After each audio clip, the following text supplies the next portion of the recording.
नमस्कार। नव बिहान के पॉडकास्ट गिरिडीह टॉक्स में आपका स्वागत है।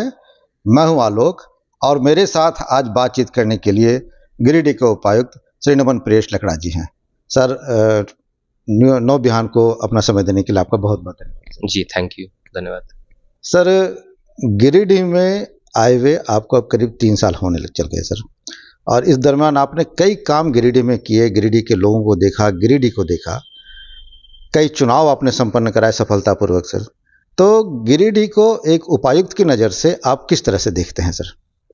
जी, निश्चित ही गिरिडीह जिला जो है वो काफ़ी एक महत्वपूर्ण जिला है, पूरे राज्य के परिप्रेक्ष्य में काफ़ी सिग्निफिकेंट है। अगर हम लोग इसको जनसंख्या के दृष्टिकोण से देखें तो ये तीसरा या चौथा सबसे बड़ा जिला है पूरे झारखंड राज्य में, और ग्रामीण जनसंख्या के परिप्रेक्ष्य में ये सबसे बड़ा जिला है।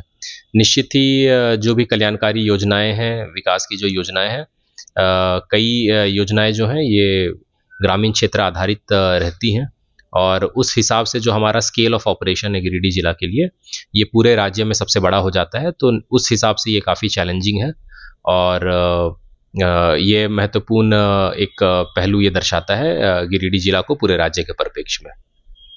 सर, जैसा कि आपने कहा कि बहुत बड़ा जिला है और गांव को लेके, गांव को केंद्रित करके कई योजनाएं जो कि यहाँ आती हैं, तो ऐसे में क्या आपको लगता है क्या सर कि शहरी क्षेत्र थोड़ा अछूता रह जाता है? कुछ ऐसे योजनाएं हैं, जैसे मैं बताना चाहूँगा, जो कि समाज कल्याण या सामाजिक सुरक्षा से संबंधित है। जैसे सर्वजन पेंशन योजना की बात अगर हम करें, इसमें एक एक्सक्लूजन क्राइटेरिया, 2 एक्सक्लूजन क्राइटेरिया ये है कि जो इनकम टैक्स पेई हैं वो या तो जो कि पीएसयू गवर्नमेंट या किसी ऑर्गेनाइजेशन से रिटायर किए हैं और पेंशन प्राप्त कर रहे हैं। तो अगर ऐसे गरीब तबके के लोग हैं जो कि शहरी क्षेत्र में भी अगर निवास कर रहे हैं, तो निश्चित ही वो भी इसमें कवर्ड हो रहे हैं।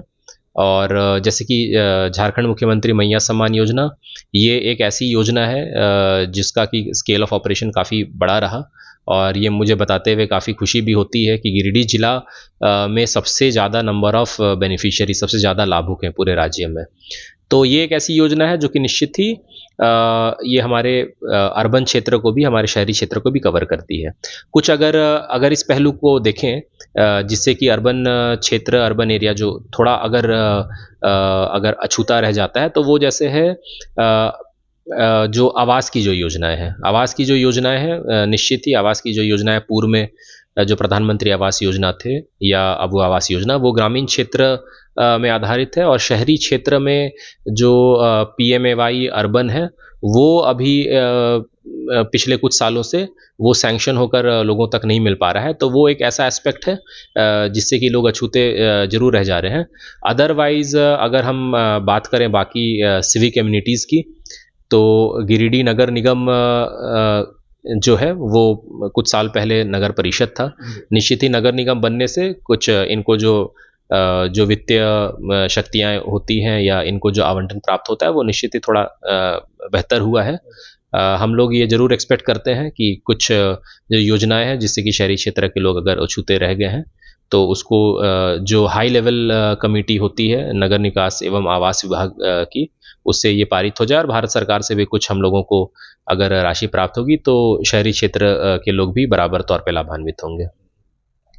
सर, ये तो सरकारी योजनाओं की बात हुई, जिनको कि आपने सब बिल्कुल काफ़ी शानदार तरीके से क्रियान्वित करने का अपना जो भरपूर प्रयास किया वो दिखता भी है। सर, एक उपायुक्त होने के साथ साथ आप एक युवा उपायुक्त भी हैं, और गिरिडीह में अगर एक काम नमन प्रेष लकड़ा एक व्यक्ति के तौर पर अगर दिखे कि क्या कमी दिखती है और क्या अच्छाई दिखती है, तो वो आप क्या बताना चाहेंगे सर? एक मैं ये पाता हूँ, चूँकि हमारे यहाँ पूर्व में जब मैंने यहाँ पे ज्वाइन किया था, तो हम लोगों ने ये देखा कि कई सारे ऐसे विभाग हैं जहाँ की कई सारे वैकेंसीज़ थी। उसको हम लोगों ने लगातार प्रयास किया है उसको भरने का। झारखंड सरकार के स्तर से भी, विभागीय स्तर से भी हम लोगों को कई ऐसे निर्देश प्राप्त हुए हैं, और जो विभागीय स्तर पे कुछ रिक्रूटमेंट्स नियुक्तियाँ हुई हैं, कुछ जिला स्तर से भी नियुक्तियाँ हुई हैं। कुछ ऐसे पद हैं जिनका कि हम लोग ये ज़रूर चाहेंगे कि उसके विरुद्ध भी हम लोग जिला स्तर पे नियुक्ति कर पाएँ। एक जैसे मैं बताना चाहूँगा एक पेक्युलियरिटी हमारा जो गिरिडीह जिला है वो एकमात्र जिला है जिसमें कि 4 सब डिवीज़न है, लेकिन सिर्फ 13 प्रखंड है। अब अगर 13 प्रखंड के परिप्रेक्ष्य में देखें तो हमारे पास में 13 ब्लॉक या अंचल यूनिट्स हैं। तो जो सैंक्शनड स्ट्रेंथ होना चाहिए वो हम लोगों ने राजस्व विभाग से भी पत्राचार किया है, कार्मिक विभाग से भी पत्राचार किया है। तो अगर हम लोगों को कुछ जो सैंक्शन स्ट्रेंथ अगर लिपिक के तौर पे या राजस्व कर्मचारी के तौर पे कुछ अगर बढ़कर मिले तो जो पॉपुलेशन को जो केटर करते हैं वो हम लोग बेहतर तौर पे कर पाएंगे। हालांकि जिला लेवल पे जो भी नियुक्तियां होनी है उस पर हम लोगों ने भरपूर प्रयास किया है। एक एग्जाम्पल हम लोग बताना चाहेंगे, महिला एवं बाल विकास से संबंधित जो यहाँ पे समाज कल्याण विभाग है उसके कई सारे विंग्स हैं। जैसे एक तो समाज कल्याण शाखा है, चाइल्ड वेलफेयर कमेटी है, जुवेनाइल जस्टिस बोर्ड है, चाइल्ड लाइन है, इसके अलावा हमारा डिस्ट्रिक्ट चाइल्ड प्रोटेक्शन यूनिट है। इसमें जितनी भी नियुक्तियां होनी थी वो या तो विभागीय स्तर पे हो गई हैं या जिला स्तर पे हम लोगों ने ये पूरा इंश्योर किया है कि 100% इसके पद को हम लोगों ने भर दिया है। बस एक चीज़ यही है कि कुछ हम लोगों ने विभाग से अधियाचनाएं की है। अगर हम लोगों को मैन पावर अगर अतिरिक्त अगर मिल जाता है, स्पेशली इन टर्म्स ऑफ जैसे हम कहना चाहेंगे ग्रामीण क्षेत्र की हमने बात करी, तो मनरेगा और आवास योजना ऐसे जो योजनाएं हैं जो कि बहुत ही बड़े स्तर पे यहाँ पे लागू हो रहे होते हैं, क्योंकि यहाँ पे जनसंख्या बहुत ज़्यादा है। और जैसे कि मैंने बताया कि ग्रामीण जनसंख्या ज़्यादा रहने के कारण आबुआ आवास योजना का जो लक्ष्य है वो हाईएस्ट है पूरे स्टेट में। अगर हम लोगों को एक्स्ट्रा मैन पावर अगर ये मिल जाता है, चाहे वो ब्लॉक कोऑर्डिनेटर्स हों या ब्लॉक प्रोग्राम ऑफिसर्स हों, तो हम लोगों को बहुत मदद मिल पाएगा ये योजनाओं को समय के साथ में टाइमली और त्वरित गति से और एक अच्छे एफिशिएंसी के साथ में क्रियान्वयन करने में। सर आप यहाँ आए तो आपने 4 चुनाव, एक पंचायत चुनाव को लेने और एक डुमरी विधानसभा का उपचुनाव, उसके बाद लोकसभा चुनाव और फिर अब विधानसभा चुनाव ये जो हुआ, तो 4 चुनाव सर आपने यहाँ किए। जब आप आए होंगे तो यहाँ पर कई संवेदनशील और अति संवेदनशील बूथ भी थे, पर इस बार जो चुनाव हुआ तो हम लोगों ने एक पत्रकार के तौर पर भी देखा कि अति संवेदनशील बूथ की संख्या नहीं के बराबर थी, संवेदनशील बूथ की संख्या नहीं थी। तो इन चीज़ों को एक प्रशासनिक अधिकारी के रूप में आपने किस तरह से टैकल किया सर? देखिए, निश्चित ही जो चुनाव के दौरान जो पोलिंग स्टेशन या बूथ का जो कैटेगराइजेशन होता है, अब इसकी परिभाषा क्रिटिकल और नॉन क्रिटिकल के तौर पे हो गई है। और अगर क्रिटिकल की बात करें तो वो एक LW अफेक्टेड क्रिटिकल होता है और एक अदर रीज़न के कारण क्रिटिकल होता है। हम लोगों ने एक अच्छे से मेटिकुलसली ये प्लानिंग किया, चाहे वो डुमरी बाई इलेक्शन की बात करें या पिछले लोकसभा की या अभी जो रिसेंटली कंक्लूडेड विधानसभा के बारे में। एक वल्नरेबिलिटी मैपिंग करके जो एक्सरसाइज होता है, वल्नरेबिलिटी मैपिंग में आप लॉ एंड ऑर्डर की सिचुएशन को एसेस करते हैं और इसके VM1 मतलब वल्नरेबिलिटी मैपिंग 1, 2, 3, 4, 5 इस तरह से ये रिपोर्ट्स बनते हैं। हम लोगों ने ससमय सेक्टर मजिस्ट्रेट और सेक्टर पुलिस पदाधिकारियों की नियुक्ति की। हम लोगों ने एक चीज़ ये इंश्योर कराया, ये मैं खुद भी ये एक्नॉलेज करना चाहूँगा कि ट्रेनिंग्स बहुत अच्छी प्रकार से हम लोगों ने कराया, कई राउंड्स ऑफ ट्रेनिंग कराया। इससे एक ये फ़ायदा हुआ कि 2019 में जिन चीज़ों को हम लोगों ने एक कैटेगराइजेशन या नॉमेनक्लेचर किया था, उन चीज़ों को रिपीट नहीं किया कोई स्टेरियोटिपिकल मैनर में, जबकि एक प्रेजेंट या वर्तमान उसकी स्थिति को देखते हुए हम लोगों ने एसेस किया। और निश्चित ही 2019 के परिप्रेक्ष्य में अभी जो बुनियादी सुविधाएं हैं या जो रूरल रोड कनेक्टिविटी है वो काफ़ी अच्छे हुए हैं। जैसे कि एग्जांपल 2019 में हेली ड्रॉपिंग हुए थे, लेकिन पंचायत इलेक्शन या डुमरी बाई इलेक्शन या लोकसभा विधानसभा में कोई भी हेली ड्रॉपिंग का प्रस्ताव नहीं था।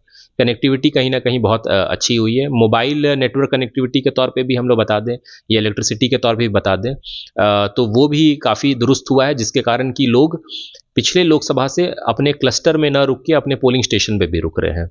हमारे जो सिक्योरिटी फोर्सेस है, जो इन सीटू कंपनीज़ है, वो हमारे नॉर्थ एक्सिस में गिरिडीह के और साउथ एक्सिस में भी, मतलब गांवा तिसरी देवरी वाले एक्सिस में और इधर पीरटाण और डुमरी के एक्सिस में भी CRPF और SSB का वो लगातार प्रेजेंस रहा है और एक्सरसाइज भी हुआ है।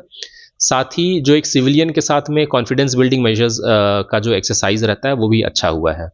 तो इस हिसाब से जो एक संवेदनशील बूथों की या अगर क्रिटिकल बूथों की एक जो परिभाषा आ रही थी, उसको हम लोगों ने फिर से रीस्टडी किया या री इन्वेंट किया और जो एक्चुअल ग्राउंड सिचुएशन था उसको हम लोगों ने इम्प्लीमेंट किया। और थैंकफुली सभी के प्रयास से सारे इलेक्शंस जो हैं वो बिल्कुल ही शांतिपूर्ण ढंग से संपन्न हुए हैं। गिरिडीह में कई ऐसे छात्र हैं सर, अब इन चीज़ों से हटकर एक सवाल आपसे है कि गिरिडीह में कई ऐसे स्टूडेंट्स हैं जो कि आईएएस एस्पिरेंट्स हैं, ये सबसे प्रभावशाली और सबसे ज़्यादा सम्मानजनक पद माना जाता है, तो आपका क्या सुझाव होगा सर ऐसे स्टूडेंट्स के लिए? मेरा एक ये सुझाव होगा, हम लोग से कई एस्पिरेंट्स मिलते हैं। हम लोगों ने इनफैक्ट इलेक्शन के जो मतदाता जागरूकता कार्यक्रम रहता है, उस दौरान हम लोग कई सारे ट्यूशन सेंटर्स विज़िट किए। हम लोग गिरिडीह के जो मास्टर सोबरन मांझी केंद्रीय पुस्तकालय, हम लोग ने वहाँ पे विज़िट किया। कई ऐसे मेरे जो 2 साल 9 महीने के कार्यकाल में हमारे ही बीच से कई ऐसे छात्र छात्राएं हैं, वो लोग यूपीएससी भी क्वालिफाई किए, उनसे हम लोगों का इंटरेक्शन रहा।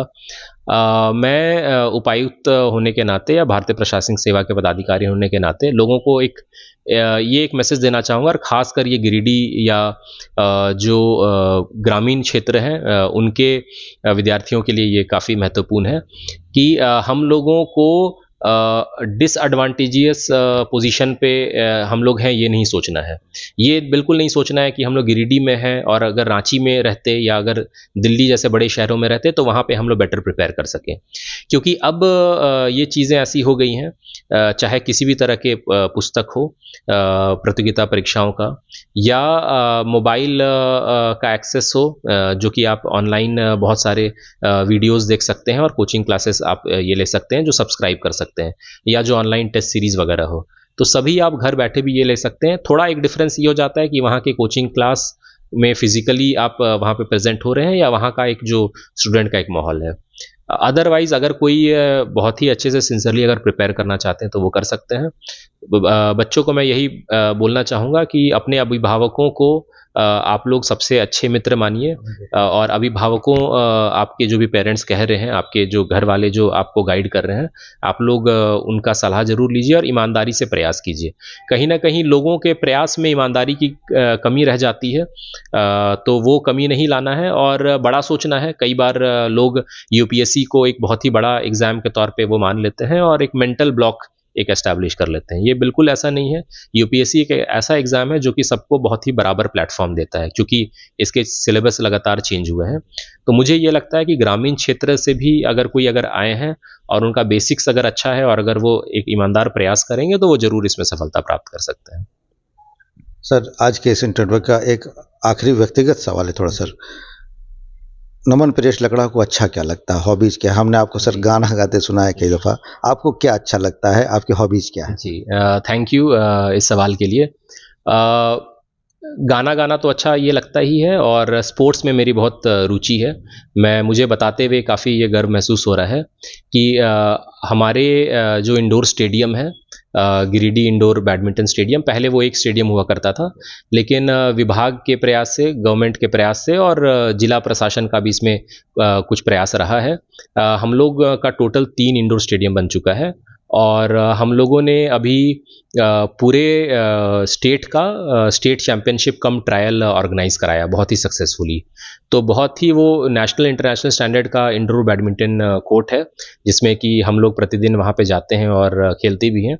और मैं सभी लोगों को एक ये भी मैसेज देना चाहूँगा, ये भी अपील करना चाहूँगा कि आप लोग किसी भी उम्र के हैं, किसी भी आप लोग जॉब से रिलेटेड हैं, आप लोग ज़रूर खेल में भाग लीजिए, क्योंकि फिज़िकल एक्टिविटी आपके दिनचर्या का एक बहुत ही महत्वपूर्ण हिस्सा होना चाहिए। और गिरिडीह जैसा शहर इतने अच्छी सुविधाएं मुहैया करा रहा है, तो लोगों को एक खेल प्रेमी और एक खिलाड़ी होने के नाते वहाँ पे आना चाहिए और एक अच्छा माहौल में एक अपना दिनचर्या का वो पार्ट बनाना चाहिए।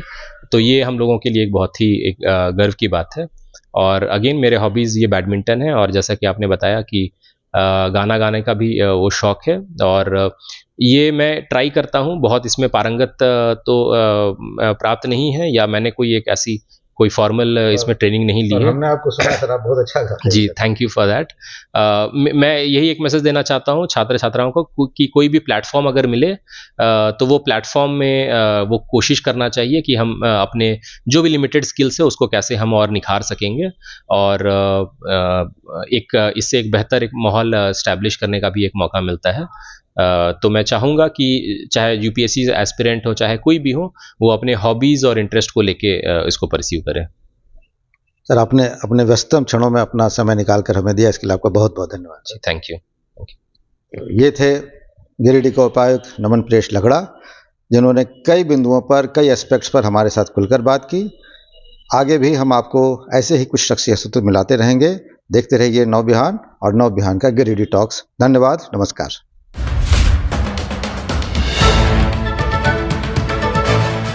अब अपने घर, ऑफिस व दुकान को और भी आकर्षक बनाएं मयंक एल्युमिनियम एंड ग्लास के साथ। ब्लॉक रोड, सीहोड़ी, मंगल मूर्ति विवाह भवन के समीप खुल गया है मयंक एल्युमिनियम एंड ग्लास। हमारे शॉप में घर, ऑफिस सहित अन्य स्थानों के लिए एल्युमिनियम के बने sliding window, fixed partition, PVC, UPVC door, fall ceiling, steel railing, ACP structure, सफन ग्लास व स्टील का गेट व विंडोज बनाया जाता है। तो एक बार आपकी अपनी दुकान मयंक एल्युमिनियम में अवश्य पधारें। तो हमारा पता याद रखें, कॉलेज रोड, सीहोड़ी, गिरिडीह।